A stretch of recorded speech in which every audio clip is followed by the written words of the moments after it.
మరుక్షణమే ఇమ్మీడియేట్‌గా bail move చేసినా ఆయన ఇచ్చినప్పటికీ షూరిటీలు ప్రొడ్యూస్ చేయడానికి టైం పడుతుంది. ఓకే. ఆ కారణం చేతైనా ఆయన్ని జైలుకి పంపించి ఉండేవాళ్ళే. హ్మ్. షూరిటీలు మండే సబ్మిట్ చేస్తే అప్పుడు రిలీజ్ ఆర్డర్ వస్తుంది. అది జైలు నుంచి రిలీజ్ అవ్వాల్సి ఉంటుంది. హ్మ్.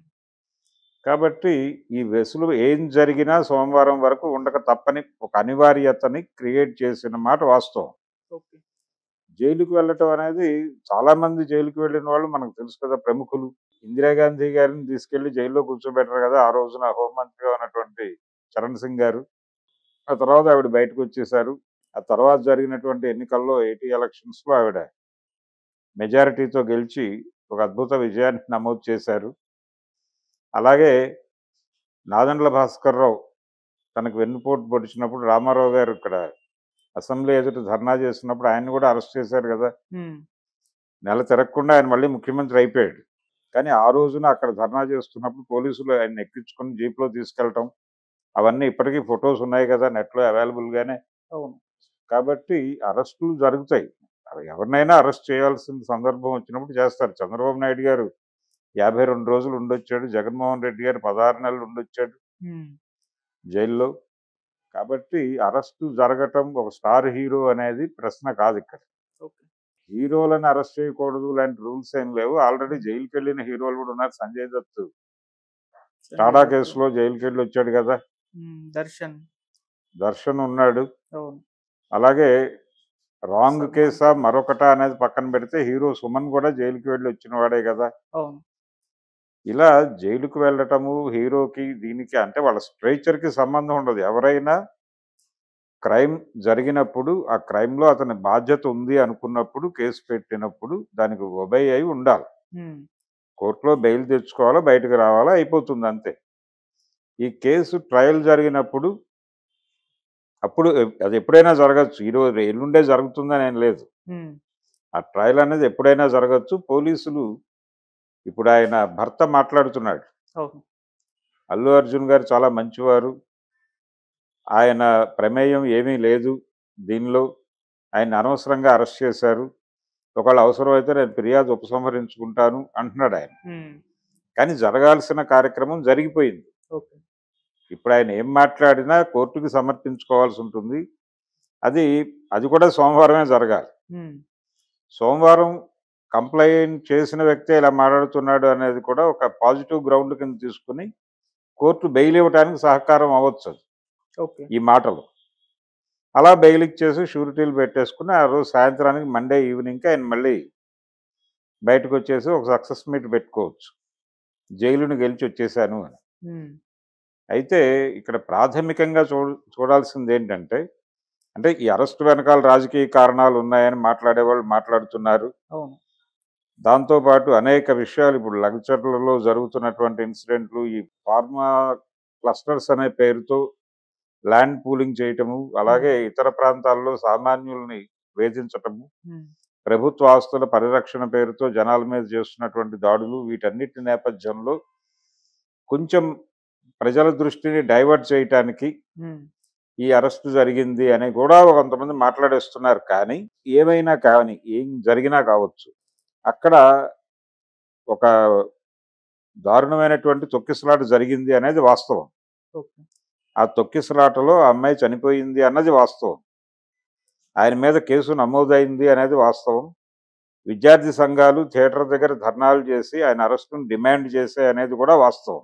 ఆయన్ని దానిలో నా బాధ్యత లేదు అన్నట్టుగా మాట్లాడాడాయన. హ్మ్. అంటే చాలా ఇన్నోసెంట్‌ని నేను. నాకెవరో చెప్తే తెలుసుకున్నాను. తర్వాత బాధపడ్డాను. ఓ 25,00,000 ఇద్దామనుకున్నాను. ఇలా మాట్లాడాడాయన. ఎక్కడా కూడా తన వైపు నుంచి అంటే వాళ్ళక్కడ ప్రోగ్రామ్ చేయాలి అనుకోవటంలోనే తప్పుంది. మీరు ప్రోగ్రామ్ చేయాలనుకున్నప్పుడు ఏ స్కేల్‌లో చేయదలుచుకున్నారు? అక్కడ ప్రజలకు ఇబ్బంది జరుగుతుందా? లేదా? ఇవన్నీ ఆలోచించి కదా మీరు నిర్ణయం తీసుకోవాల్సింది. అలా కాకుండా మీ అంతట మీరు నిర్ణయాలు తీసేసుకొని అక్కడ ఎవరు చచ్చిపోతే వాళ్ళ కర్మ అంటే ఎలాగా? ఖచ్చితంగా మీ బాధ్యత ఉంది. హ్మ్. ఎవరైతే ఆ ప్రోగ్రామ్ డిజైన్ చేశారో వాళ్ళు రెస్పాన్సిబుల్ దానికి.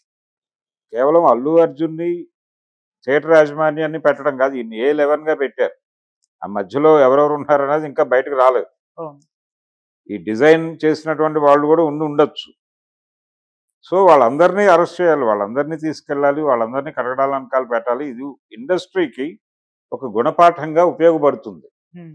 రేపు ఎప్పుడైనా ఫర్దర్గా ఆయన ఒక మాట అన్నాడు, క్రాస్ రోడ్స్లో సినిమా చూడటం తప్పేం కాదు, మేము ప్రతి హీరో చేసేది ఏది రెగ్యులర్గా, ఇది ఒక కల్చర్ ఉంది ఇండస్ట్రీలో, అందులో భాగంగానే నేను వెళ్ళానండి. వాళ్ళు ఎవరు కూడా బయట గొడవ చేయరు, థియేటర్ లోపలికి వెళ్ళిపోతారు, థియేటర్లోకి రహస్యంగా వెళ్ళిపోతారు, ఆడియన్స్కి కూడా తెలియదు, హ్మ్. సడన్గా వాళ్ళు అపియర్ అవుతారు. థియేటర్ లోపలే జరుగుతుంది కాబట్టి ఎవరి సీట్లో వాళ్ళు ఉంటారు, ఎవరు ఏ గోల చేసినా అక్కడ వరకే పరిమితం అవుతుంది. అరుస్తారు, కాసేపు గొడవ చేస్తారు, ఆయన వెళ్ళిపోయిన తర్వాత సద్దుమడుగుతుంది, సినిమా మొదలవుతుంది, ఆయన వెళ్ళిపోతాడు. ఇది జనరల్గా జరిగే పద్ధతి. దానికి భిన్నంగా మీరు థియేటర్ బయట గొడవ పెట్టారు, థియేటర్ బయట ప్రోగ్రాం పెట్టారు. అది మాత్రమే కాకుండా మీ అభిమానులు థియేటర్ దగ్గరికి రమ్మని పిలిచారు. వీళ్ళందరూ రావడంతో ఒక తొక్కిసలాట జరిగింది అక్కడ. అక్కడున్న స్పేస్ చాలా తక్కువ. ఆ థియేటర్ లోపలికి వెళ్ళాల్సినటువంటి ఆడియన్స్కే నిలబడటానికి చోటు లేదు అక్కడ. మీరు అదనంగా జనాలను తీసుకొచ్చారు, దీనికి బాధ్యత వహించాలి కదా మీరు.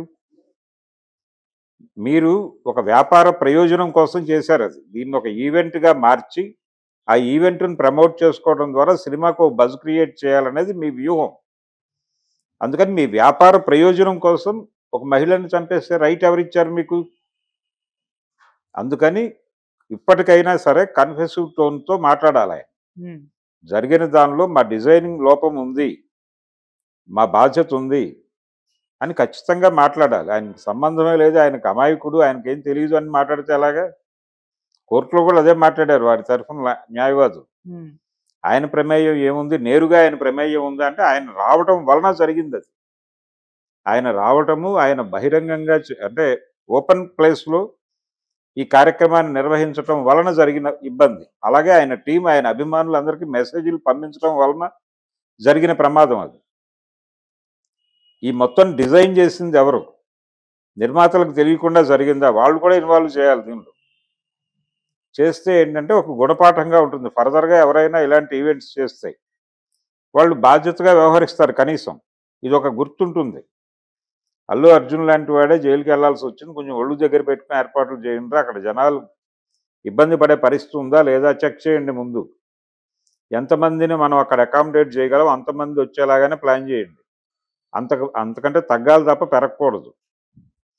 మీరు ఒక మానియా క్రియేట్ చేయాలనుకున్నారు, ఒక ఫేవర్ క్రియేట్ చేయాలనుకుని ఇలాంటి పూనకపు కార్యక్రమాలకి తెరలు లేపారు మీరు.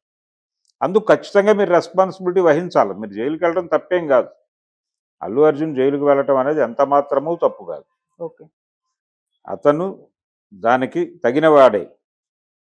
ఎందుకు తగినవాడు అంటున్నానంటే ఆయన ఏదో క్రైమ్ చేయాలనే మోటోతో కాదు, వాళ్ళకు బిజినెస్ లక్ష్యం ఉంది. ఆ బిజినెస్ లక్ష్యంలో భాగంగా మీరు చేసేటువంటి ఈవెంట్కి మీ రెస్పాన్సిబిలిటీ ఉండాలి కదా. మీరు కనీసం ఇంకో మాట అంటున్నారు వాళ్ళు, మేము ఆ ముందు రోజే పోలీసులను ప్రొటెక్షన్ అడిగాము, వాళ్ళు ప్రాపర్గా రియాక్ట్ కాలేదు అని. రియాక్ట్ కాలేదు అనే విషయం కూడా మీకు ఈవెంట్ ఆయన రావడానికంటే ముందే తెలుసు. తెలిసినప్పుడు ఇక్కడ పోలీసులు ప్రొటెక్షన్ ఏర్పాటు చేయలేకపోయారు, మేము కూడా ప్రైవేట్ ప్రొటెక్షన్ ఏర్పాటు చేయలేకపోతున్నాం, పబ్లిక్కి ఏమైనా ఇబ్బంది అవుతుందేమో, మీరు ప్రోగ్రాంలో చిన్న చేంజ్, మీరు బయట కాకుండా లోపల ఈ అభివాదం ప్రోగ్రాం పెట్టుకోండి అని మీలో మీరు మాట్లాడుకోవాలి కదా. హ్మ్. అది కూడా మాట్లాడుకోలేదంటే అది కూడా మీ బాధ్యతారాహిత్యమే.